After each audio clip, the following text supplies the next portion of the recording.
दोस्तों, कभी कभी हम जो सुनते और समझते हैं वो पूरी तरह सत्य नहीं होता। आपने कई महापुरुषों की बातें सुनी होंगी, कई बुद्ध पुरुषों की बातें सुनी होंगी। जब भी आप उनकी बातें सुनते हैं तो आपके मन में एक प्रश्न उठता है, और वह प्रश्न यह है, क्या हमारा सांसारिक जीवन जीना व्यर्थ है? क्या हमें केवल आध्यात्मिक जीवन जीना चाहिए? क्या हमें खुद की खोज करनी चाहिए? क्या हमें संसार के भोग विलास का उपभोग नहीं करना चाहिए? जो लोग इस सांसारिक जीवन में फंसे हुए हैं, उनका जीवन पूरी तरह से व्यर्थ है। किसी को अपने माता पिता के लिए धन कमाना है, तो कोई अपने परिवार को सुखी देखना चाहता है, कोई अपने बच्चों की चिंता में पीड़ित है, तो कोई अपने लिए कुछ करना चाहता है, नाम कमाना चाहता है, कोई अपनी प्रेमिका को खुश रखना चाहता है, कोई अपने प्रेमी को पाना चाहता है, कोई राजनीतिक बनना चाहता है, तो कोई राज करना चाहता है, कोई साधारण जीवन जीना चाहता है। इसी प्रकार हम सभी के तरह तरह के सपने हैं, तरह तरह के विचार हैं। हम सभी को अपने जीवन में कुछ न कुछ तो चाहिए ही। परंतु ये सभी बुद्ध पुरुष जब हमारे सामने आते हैं तो हमारे इन सपनों को तोड़ मरोड़ के रख देते हैं। जब वह कहते हैं कि सांसारिक जीवन व्यर्थ है और खुद को जानो, खुद को पहचानो, आध्यात्मिकता की राह पर चलो, तब उस वक्त हमारे मन में, हमारे मस्तिष्क में तरह तरह के विचार उत्पन्न होने लगते हैं। तब हमें यह समझ नहीं आता कि आखिर हम सांसारिक जीवन जिएं या फिर आध्यात्मिक जीवन, आखिर हम क्या करें? आपके साथ भी कभी न कभी ऐसा तो हुआ ही होगा। क्या आपके भी मन में ऐसे कोई प्रश्न है? तो आप हमें कमेंट में जरूर बताइएगा। चलिए आगे बढ़ते हैं और इसके पीछे की वास्तविकता को जानते हैं।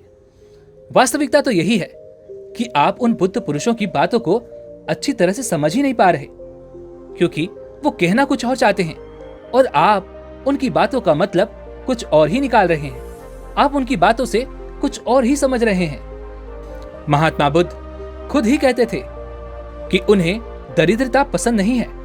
वह अपने हर एक उपासक को आर्थिक रूप से सफल बनने के लिए कहते हैं, क्योंकि जब तक आप दरिद्र हैं, निर्धन हैं, तब तक आप कभी भी खुद को जानने के मार्ग पर आगे नहीं बढ़ सकते। और ठीक उसी प्रकार संपन्नता और अमीर होना भी आपके आध्यात्मिक मार्ग की बाधा बन जाती है।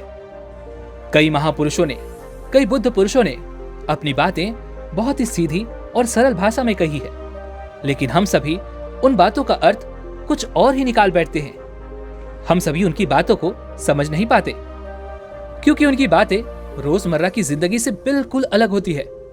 वे लोग कहना तो कुछ और चाहते हैं, लेकिन हम में से अधिकांश लोग उनकी बातों का मतलब कुछ और ही निकाल लेते हैं और उसे अपने जीवन में उतारकर हम अपना पूरा जीवन पूरी तरह से बर्बाद कर लेते हैं। चलिए इसे एक कहानी के माध्यम से समझते हैं। एक बार की बात है, महात्मा बुद्ध नगर वासियों को उपदेश दे रहे थे। महात्मा बुद्ध कह रहे थे कि संसार में मत फंसो, संसार से ऊपर उठो। संसार से ऊपर उठकर ही तुम संसार को जी सकते हो। संसार में जो फंस गया, जिसने अपनी बुद्धि और विवेक का इस्तेमाल नहीं किया और बुरे कार्यों में लिप्त हो गया, वह आने वाले समय में भयंकर दुख भोगेगा, क्योंकि उसके कर्म ही उन दुखों का कारण बनेंगे। इसलिए आप सभी इस संसार की मोह माया अर्थात इच्छा, लालच, क्रोध इत्यादि को ध्यानपूर्वक देखते हुए अपने कर्म करें। इतना कहकर महात्मा बुद्ध ने अपना उपदेश समाप्त किया और वहां से वह चले गए। महात्मा बुद्ध जब यह उपदेश दे रहे थे तो वहां पर उस नगर का सबसे धनी व्यक्ति वहीं पर मौजूद था, और उस व्यक्ति पर महात्मा बुद्ध की बातों का बहुत गहरा असर पड़ा। उसका मन अब संसारी जीवन में नहीं लगता था। वह संसारी जीवन से हटने लगा था। अब उसे अपना सब कुछ किया हुआ व्यर्थ नजर आने लगा था। देखते ही देखते अब उसका सारा व्यापार चौपट होने लगा था। उस धनी व्यापारी के परिवार के सभी सदस्य उसे इस तरह से देखकर बहुत चिंतित रहने लगे थे, और जब भी कोई उससे बात करने की कोशिश करता तो वह धनी व्यापारी एक ही बात कहता, यह धन दौलत तो सब बेकार की चीजें हैं, ये सब तो मोह माया है, सब बेकार है। भला हम रिश्ते निभाकर क्या करेंगे? यह सब तो वासना है। जीवन तो केवल एक ही है और वह है मुक्ति। अब तो केवल उसी की आस है, उसी की प्यास है। मैं इतना समझ चुका हूं कि अब से जो भी होगा वह सब अच्छा होगा। अब से उसने व्यापार पर भी ध्यान देना बिल्कुल बंद कर दिया था और देखते ही देखते वह धनी व्यापारी उस नगर का सबसे गरीब व्यक्ति बन चुका था। वह पूरी तरह से निर्धन हो चुका था। उसका सब कुछ बर्बाद हो चुका था और उसका पूरा परिवार सड़क पर आ गया।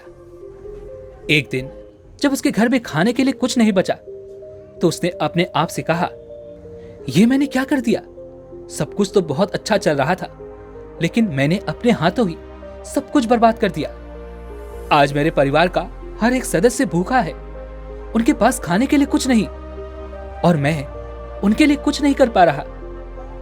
वह यह सब सोच ही रहा था कि तभी उसे याद आया कि उसने महात्मा बुद्ध की बातों में आकर अपना जीवन बर्बाद कर लिया। ना तो उसे मुक्ति मिली और ना ही धन। वह सोच रहा था, मैं तो कहीं का नहीं रहा। थोड़े थोड़े भोजन के लिए भी आज मुझे रोज मरना पड़ता है। हर रोज मुझे मेहनत करनी पड़ती है, तब जाके मेरे परिवार को 2 वक्त की रोटी मिल पाती है। अपने परिवार की इस तरह से बुरी हालत देखकर उससे रहा नहीं गया। वह बहुत चिंतित रहने लगा था। वह बहुत परेशान हो चुका था। एक दिन वह अपने घर से भाग गया। एक रास्ते में जब वह आगे बढ़ रहा था तब उसके मन में ख्याल आया कि वह कहां जाएगा, किससे मदद मांगेगा, आखिर अब उसका साथ कौन देगा। तभी उसे याद आया कि उसे महात्मा बुद्ध के पास ही जाना चाहिए, क्योंकि बुद्ध के कारण ही आज उसकी ये हालात हैं। उसके हालात के जिम्मेदार तो वही हैं। मैं तो सीधा सीधा अपने मार्ग पर जा रहा था, लगातार अपने व्यापार में उन्नति कर रहा था, लेकिन जब से मैंने उनकी बातें सुनी तब से मेरा मन विचलित हो गया। मुझे समझ नहीं आया कि मैं जो जीवन जी रहा हूं क्या वो सत्य है या फिर जो वो जीवन जी रहे हैं वो सत्य है। उनकी चिकनी चुपड़ी बातों में आकर मैंने अपना सब कुछ बर्बाद कर दिया। मेरे हालात के जिम्मेदार तो वही हैं, इसलिए मुझे उनके पास ही जाना चाहिए। अपने मन में क्रोध लिए 2 दिनों की लंबी यात्रा करके वह महात्मा बुद्ध के पास पहुंचा और क्रोध में आकर महात्मा बुद्ध से कहता है, हे बुद्ध, आपको कोई ज्ञान नहीं, ना ही आपने सत्य की प्राप्ति की है। आप तो केवल भोले भाले लोगों को फंसाना जानते हैं, अपनी चिकनी चुपड़ी बातों में उन्हें बहलाना जानते हैं। आप लोगों के सीधेपन का फायदा उठाकर अपनी प्रसिद्धि और अपनी प्रशंसा करवाते हैं। आप हमें ऐसे सपने दिखाते हैं जो कभी पूरे नहीं हो सकते। मैं भी ऐसा ही एक सीधा साधा व्यक्ति था और मैं उस नगर का सबसे बड़ा धनी व्यक्ति था। आपसे मिलने से पहले सब कुछ ठीक चल रहा था। मेरे पास धन की कोई कमी नहीं थी, सारे ऐशो आराम थे, सारी सुख सुविधाएं थी। लेकिन जब से मैंने आपका उपदेश सुना, मैं आपसे इतना प्रभावित हो गया कि मैंने आपकी बातों को ही मानना शुरू कर दिया और वो सारी चीजें छोड़ दी जो मुझे संसारी जीवन से जोड़ती थी। अर्थात संसार की सारी मोह माया मैंने त्याग दी और आज देखिए, आपकी वजह से मेरा पूरा परिवार भिखारी बन चुका है। वो छोटी सी कुटिया में रहता है, यहाँ तक कि रोज के खाने के लिए भी हमें तिल तिल मरना पड़ता है। आपकी वजह से मैं पूरी तरह से बर्बाद हो चुका हूं। उस व्यक्ति के इतना कहने के बाद महात्मा बुद्ध बड़ी शांति से मुस्कुराते हुए उस व्यक्ति से कहते हैं, आखिर तुम्हारे साथ क्या हुआ है और तुमने मेरी बातों का क्या मतलब निकाला? इस पर वह व्यक्ति महात्मा बुद्ध को सारी बातें बता देता है। आप कहते हैं कि धन दौलत की इच्छा करना, ये कामना, ये वासना सब बुरी है। आप सांसारिक जीवन को बुरा कहते हैं और खुद इस संसार में आकर भिक्षा मांगते हैं। आप आध्यात्मिक जीवन को अच्छा बताते हैं, किंतु मेरा एक प्रश्न है, इस आध्यात्मिक जीवन से हमें क्या मिलता है? इससे हमें क्या लाभ? आपने कहा था कि हमें आध्यात्मिक जीवन से सुख प्राप्त होता है, लेकिन मैंने तो जब से आध्यात्मिक जीवन अपनाया है तब से मुझे केवल दुख ही दुख मिला है। यहां तक कि मेरे पास जो कुछ भी था वो भी सब मैं खो बैठा हूं। आप लोगों को झूठा सुख दिखाकर उन्हें अंधकार में ढकेल देते हैं। क्या ये वास्तविकता नहीं है?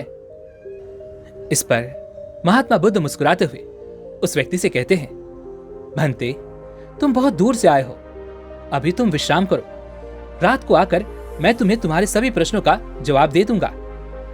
पहले तो उस व्यक्ति ने इनकार किया, लेकिन महात्मा बुद्ध के आग्रह पर वह व्यक्ति महात्मा बुद्ध की बात मान गया और आश्रम में जाकर विश्राम करने लगा। रात्रि के वक्त महात्मा बुद्ध उस व्यक्ति के पास आए और कहा, भंते, मैंने एक व्यक्ति की बात सुनी। वह कह रहा था कि एक हाथी हवा में उड़ रहा था और वह अपने पर तेजी से मारता हुआ हवा में और तेजी से उड़ता हुआ चला जा रहा था। उसने तो यह भी देखा कि एक बड़ी मछली अपने पैरों से जमीन पर चल रही थी और एक कुत्ता समुद्र की गहराइयों में सांस ले रहा था। इतना कहकर महात्मा बुद्ध शांत हो गए। वह व्यक्ति महात्मा बुद्ध की ये सारी बातें सुनकर महात्मा बुद्ध से कहता है, हे तथागत, उसके आगे क्या हुआ? आखिर आप चुप क्यों हो गए? तभी महात्मा बुद्ध उस व्यक्ति को समझाते हुए कहते हैं, भंते, क्या तुम्हें लगता है कि ऐसा वास्तव में हो सकता है? इस पर वह व्यक्ति जवाब देते हुए कहता है, हे बुद्ध, अगर आप कह रहे हैं तो यह अवश्य ही सच होगा, क्योंकि आप इतने बड़े ज्ञानी हैं, आपने सत्य की प्राप्ति की है, तो आपके मुख से निकला हुआ हर एक शब्द तो सत्य ही होगा। तभी महात्मा बुद्ध मुस्कुराते हुए उस व्यक्ति से कहते हैं, भंते, क्या तुमने कभी पहले ऐसा कभी होते हुए देखा है? क्या तुमने कभी किसी हाथी को देखा है जो पर के साथ हवा में तेजी से उड़ता जा रहा हो? इसके जवाब में वह व्यक्ति कहता है, हे तथागत, मैंने तो कभी नहीं देखा। तभी महात्मा बुद्ध कहते हैं, तो तुमने मुझसे प्रश्न क्यों नहीं किया कि आखिर वह हाथी आकाश में कैसे उड़ सकता है? इसके जवाब में वह व्यक्ति कहता है, हे तथागत, आपके मुख से सुनकर मुझे ऐसा लगा कि मानो वो सत्य हो, और आप कह रहे हैं तो यह सत्य ही होगा, इसलिए मैंने आपसे एक भी बार प्रश्न नहीं किया।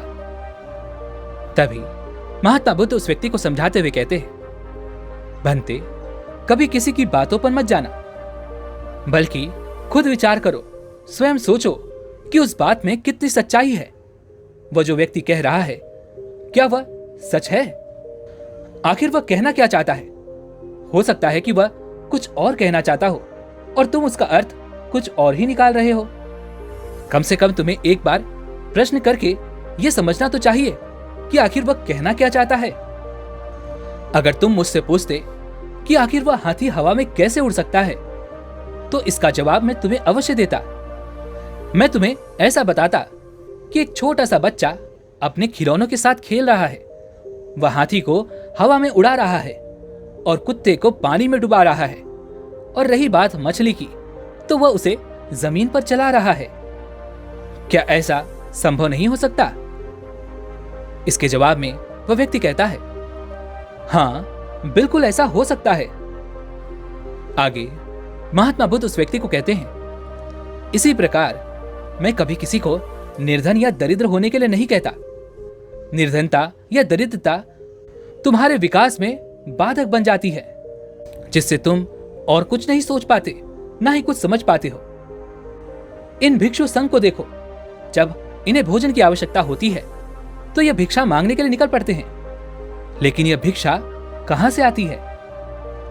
इसके जवाब में वह व्यक्ति कहता है, हे तथागत, हर कोई रोज मेहनत करता है ताकि उसके परिवार का पालन पोषण हो सके, और जो वो मेहनत करता है उसके बदले में उसे कुछ पैसे मिलते हैं।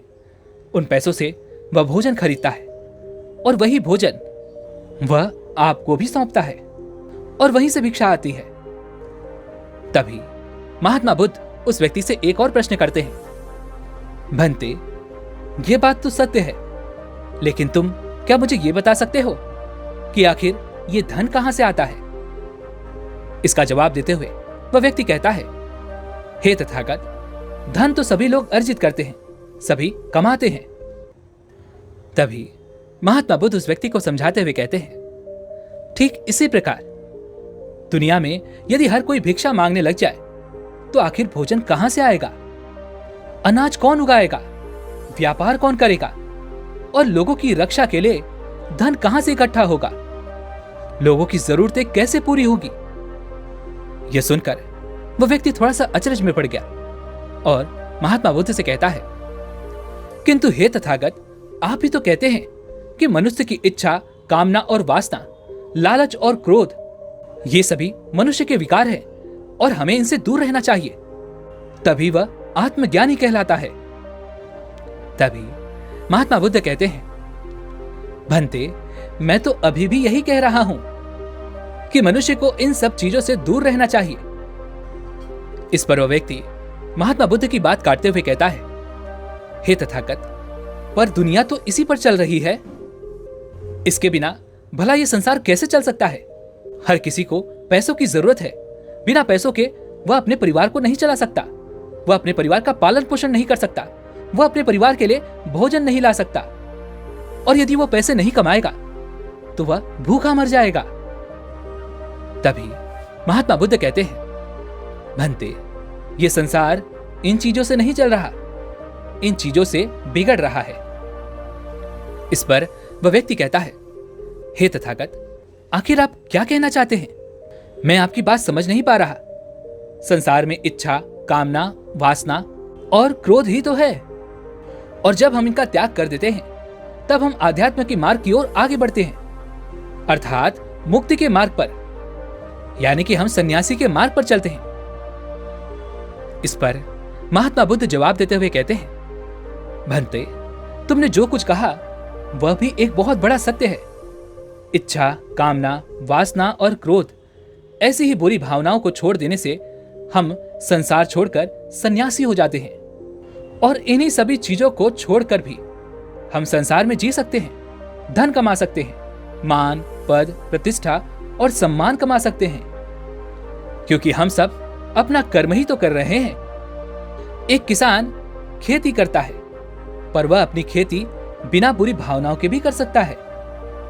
एक व्यापारी व्यापार करता है, और इस व्यापार में चीजों को यहां से वहां पहुंचाना होता है, और वह व्यापारी इन चीजों को बिना बुरी भावनाओं के कर सकता है। ठीक उसी प्रकार एक राजा भी अपनी प्रजा की रक्षा करता है, और वह भी अपने कर्म बिना किसी बुरी भावना के कर सकता है। और एक भिक्षु इन सभी लोगों को सही प्रकार और सही कार्य करने के लिए मार्गदर्शन करते हैं, जो उस भिक्षु का कर्म है, जो उसका कार्य है। और जो व्यक्ति जागरूक होकर अपने कर्मों का सही पालन करता है, वास्तविकता में वही सन्यासी है, वही भिक्षु है, क्योंकि हम जो भी कर्म कर रहे हैं वह हमारा इस संसार में रहने के लिए, जीवित होने के लिए, जीवन जीने के लिए केवल एक माध्यम मात्र ही है। उसे छोड़कर हम कुछ भी नहीं पा सकते, और हमारे सभी कर्म करते हुए हमारा मुख्य उद्देश्य जागरूक होना है, खुद को पहचानना है, खुद को जानना है। एक बार यदि हमारे भीतर ज्ञान का उदय हो गया, तब हम चाहे जो भी करें, वो फिर संसारी हो या सन्यासी, सब एक ही होते हैं। इस पर वह व्यक्ति महात्मा बुद्ध से कहता है, हे बुद्ध, किंतु मैंने तो देखा है कि आप अपने संग में उन लोगों को भी शामिल कर लेते हैं जो लोग अपने परिवार को छोड़कर आए हैं, अपने माता पिता को छोड़कर आए हैं, अपने बीवी बच्चों को छोड़कर आए हैं। क्या आप उनसे कभी यह कहते हैं कि जाकर अपनी जिम्मेदारियां पूरी करो, जाओ अपनी जिम्मेदारियां संभालो और धन कमाओ, और वहीं पर रहकर तुम आत्मज्ञान प्राप्त करो? उस व्यक्ति के प्रश्न का जवाब देते हुए महात्मा बुद्ध कहते हैं, भंते, क्या तुम हाथी को हवा में उड़ा सकते हो? इसके जवाब में वह व्यक्ति कहता है, नहीं, मैं नहीं उड़ा सकता। तभी महात्मा बुद्ध कहते हैं, केवल एक बच्चा ही हाथी को हवा में उड़ा सकता है। ठीक उसी प्रकार जिस व्यक्ति को जो बनना है वो तो वो बनकर ही रहेगा। जैसे किसी व्यक्ति को राजा बनना है तो वह राजा बनेगा, किसी व्यक्ति को व्यापारी बनना है तो वह व्यापारी बनेगा। ठीक इसी प्रकार यदि किसी व्यक्ति को आत्मज्ञान की प्राप्ति करनी है तो उसे सब कुछ तो त्यागना ही होगा। आगे महात्मा बुद्ध उस व्यक्ति से कहते हैं, भंते, क्या तुम सब कुछ छोड़कर आत्मज्ञान के मार्ग पर आगे बढ़े थे, या फिर तुम यह सोच रहे थे कि इस रास्ते पर चलकर जीवन आसान हो जाएगा, जो होगा सब अच्छा होगा, सब कुछ अपने आप ही मिलने लगेगा, मुझे तो कुछ करने की आवश्यकता ही नहीं पड़ेगी, सारे दुख, दर्द सब कुछ समाप्त हो जाएगा और जीवन में चमत्कार होने लगेगा और अंत में मुक्ति भी मिल जाएगी। महात्मा बुद्ध की यह बात सुनकर उस व्यक्ति को अपनी गलती का एहसास हो गया। वह तुरंत ही महात्मा बुद्ध के चरणों में गिर पड़ा और कहने लगा, हे तथागत, आप सत्य कहते हैं। मैंने तो कुछ ऐसा ही सोचा था। क्योंकि मेरा व्यापार सही नहीं चल रहा था तो मुझे लगा कि सब कुछ छोड़कर सब मिल जाएगा। मुझे कुछ करने की आवश्यकता ही नहीं पड़ेगी और मेरे सारे दुख दर्द हमेशा हमेशा के लिए खत्म हो जाएंगे और मैं आत्मज्ञान भी प्राप्त कर पाऊंगा। तभी महात्मा बुद्ध उस व्यक्ति से कहते हैं, भंते, भिक्षु हो जाना कोई आसान बात नहीं है। इसके लिए सब कुछ त्यागना पड़ता है। एक एक चीज जिसे तुम बहुत प्रेम करते हो, वो सारी चीजें तुमसे एक एक करके दूर हो जाती हैं। तो क्या तुम भिक्षु बनने के लिए तैयार हो? क्या तुम सब कुछ छोड़कर आध्यात्म की मार्ग में आगे बढ़ना चाहते हो? इसके जवाब में वह व्यक्ति कहता है, हे तथागत, मुझे मेरी गलती का एहसास हो चुका है। मुझे भिक्षु नहीं बनना। मैं तो व्यापारी ही ठीक हूं। मैं तो अपने संसारी जीवन में ही ठीक हूं। परंतु अब भी मेरे मन में एक प्रश्न शेष बचा है। अगर आपकी आज्ञा हो तो वह प्रश्न भी मैं आपसे पूछना चाहूंगा। तभी महात्मा बुद्ध उसे आज्ञा देते हैं। इस पर वह व्यक्ति कहता है, हे तथागत, आप ही तो कहते हैं कि धन नहीं कमाना चाहिए। पद, प्रतिष्ठा, अहंकार हमें दुख की ओर ले जाते हैं और संसार में यही तो है, और क्या है। यदि हमें संसारी जीवन जीना है तो हमें यह सब तो करना ही पड़ेगा। तभी महात्मा बुद्ध मुस्कुराते हुए उस व्यक्ति से कहते हैं, क्या तुम्हें भूख लगी है? इस पर वह व्यक्ति कहता है, हाँ तथागत, मुझे बहुत भूख लगी है। तभी महात्मा बुद्ध उस व्यक्ति को भोजन करवाते हैं। उसे भरपेट भोजन खिलाने के बाद महात्मा बुद्ध उस व्यक्ति से कहते हैं, लो और खाओ, ये सब तुम्हारे लिए ही है। इसके जवाब में वह व्यक्ति कहता है, हे तथागत, मैं पहले ही बहुत ज्यादा खा चुका हूं। अब मुझसे और नहीं खाया जाएगा। मेरे पेट में अब थोड़ी भी जगह नहीं रह गई। यदि मैंने और अधिक खाया तो मेरा पेट दर्द करने लग जाएगा और फिर मुझे तरह तरह की परेशानियां होने लगेंगी। मैं परेशान हो जाऊंगा। तभी महात्मा बुद्ध मुस्कुराते हुए उस व्यक्ति से कहते हैं, भंते, मैं भी तो तुम्हें यही समझाने का प्रयास कर रहा हूं कि जितनी जरूरत है उतना ही खाओ, उतना ही धन कमाओ जितने की तुम्हें आवश्यकता है। क्योंकि हर चीज जब हद से ज्यादा हो जाती है तो वह नुकसान जरूर पहुंचाती है। फिर वो चाहे धन हो, चाहे इच्छा, चाहे लालच, या फिर कामना या वासना, सब कुछ हद से ज्यादा आपको नुकसान ही पहुंचाएगा और ये सब आपको केवल दुख ही देंगे। इसलिए इन्हें नियंत्रण में रखना चाहिए। जितनी की हमें आवश्यकता है उतना ही हमें चाहिए और जब आप इसे नियंत्रण में रखते हैं तो यह कभी आपको दुख नहीं दे पाएगा। आप हमेशा सुखी रहोगे।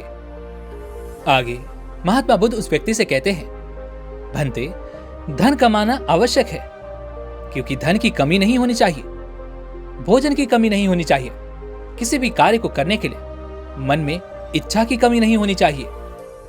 लेकिन उसी के साथ तुम्हें यह भी ध्यान रखना है कि इच्छा अत्यधिक भी नहीं होनी चाहिए।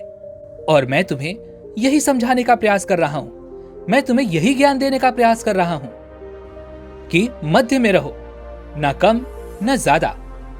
इसलिए जाओ और धन कमाओ, व्यापार करो, अपने कर्म से ना केवल अपना बल्कि दूसरों का भला भी करो। जब तुम अपने किए गए सांसारिक कार्यों से लोगों का भला करते हो तब तुम में और किसी सन्यासी अर्थात किसी भिक्षु में कोई अंतर नहीं रह जाता। बस सभी के मार्ग अलग होते हैं लेकिन मंजिल एक ही होती है और तुम कभी मार्ग से भटक ना जाओ। इसलिए ऐसे लोगों की संगत में रहना जो तुम्हें आत्मज्ञान के सीधे मार्ग पर ले चलें, जो सांसारिक जीवन से हटकर नए जीवन में प्रवेश करवाएं, क्योंकि वे लोग बुराइयों से लड़ने में तुम्हारी मदद करेंगे, तुम्हें ताकत मिलेगी और तुम लगातार बिना विचलित हुए आध्यात्म के मार्ग पर लगातार आगे बढ़ते चले जाओगे। इतना कहकर महात्मा बुद्ध शांत हो गए। वह व्यक्ति महात्मा बुद्ध को प्रणाम करके कहता है, हे तथागत, आपकी शिक्षाएं तो बिल्कुल अलग है। आप जो कहते हैं उसके पीछे का अर्थ कुछ अलग ही होता है, बहुत सीधा और सरल, लेकिन हम उसे समझ नहीं पाते। आपके पास चमत्कार का आश्वासन नहीं है, पर आपके पास वह मार्ग है जिस मार्ग पर चलकर मैं अवश्य ही आध्यात्म को प्राप्त कर सकता हूं, जिससे मेरा और लोगों का, सभी का भला होगा। हे तथागत, ये मेरी ही गलती थी कि मैंने आपकी बातों का गलत मतलब निकाला और एक व्यापारी होकर भी मैंने अपने कर्मों को छोड़ दिया और यह सोचने लगा कि अब अपने आप ही सब कुछ होगा, सब कुछ अच्छा ही होगा। लेकिन यह सत्य है कि अपने आप कुछ नहीं होता। जब हम हाथ पैर चलाएंगे, काम करेंगे, कर्म करेंगे, तभी हमें फल मिलेगा। जब हम हाथ पैर मारना छोड़ देते हैं तो नदी का बहाव हमें अपने साथ बहा कर ले चला जाता है और तब हमारे हाथों में कुछ नहीं रह जाता। और यही मेरे साथ भी हुआ है। हे तथागत, आज से मैं आपको वचन देता हूं कि मैं अपना कर्म पूरी ईमानदारी के साथ करूंगा। आपके दिए हुए मार्ग पर मैं पूरी ईमानदारी से चलूंगा। मैं आपको वचन देता हूं कि मैं एक अच्छा व्यापारी और एक अच्छा इंसान बनकर रहूंगा। मैं आत्मज्ञान के मार्ग पर अपने कर्म करते हुए आगे बढ़ता रहूंगा। इतना कहकर वह व्यक्ति महात्मा बुद्ध को प्रणाम करके वहां से लौट गया। दोस्तों, हमारे साथ भी कुछ ऐसा ही होता है। जब हम किसी सिद्ध पुरुष की बातें सुनते हैं तो हमें लगता है कि यह सांसारिक जीवन व्यर्थ है और हमने जो कुछ भी आज तक कमाया है, जो कुछ भी आज तक कर्म किए हैं, वो सब व्यर्थ है। दुनियादारी की सारी बातें बेकार हैं। हमें तो आत्मज्ञान के मार्ग पर बढ़ना चाहिए, वही सही राह है। लेकिन हम कभी अपने भीतर नहीं देख पाते कि हमें आत्मज्ञान की कोई जरूरत नहीं है, क्योंकि आज हमारा वक्त बुरा चल रहा है और हमें कोई रास्ता नजर नहीं आ रहा। तब हमें आत्मज्ञान नजर आ रहा है। और जब कल हमारा वक्त अच्छा होगा, हमारे जीवन में सुख होगा, तो आत्मज्ञान कहां पर होगा यह हमें ज्ञात नहीं। इसीलिए जो आत्मज्ञान के मार्ग पर चलते हैं उन्हें सुख और दुख से कोई फर्क नहीं पड़ता। उन्हें अपने व्यवसाय से भी फर्क नहीं पड़ता। उन्हें जीवन की झंझटों से भी फर्क नहीं पड़ता। वह तो बस आत्मज्ञान के इस मार्ग पर खुशी खुशी चलते रहते हैं और अपनी मंजिल तक पहुंच ही जाते हैं। दोस्तों, आज की इस वीडियो से आपने क्या सीखा वो मुझे आप कमेंट में जरूर बताइएगा। इसी के साथ में उम्मीद है कि आपको आज की वीडियो भी जरूर पसंद आई होगी। तो इस वीडियो को लाइक और अपने दोस्तों के साथ शेयर जरूर कीजिएगा और साथ ही चैनल को सब्सक्राइब और घंटी बटन को भी जरूर दबा दीजिएगा। चलिए फिर मिलते हैं ऐसी एक और वीडियो में। तब तक के लिए अपना ख्याल रखें। धन्यवाद।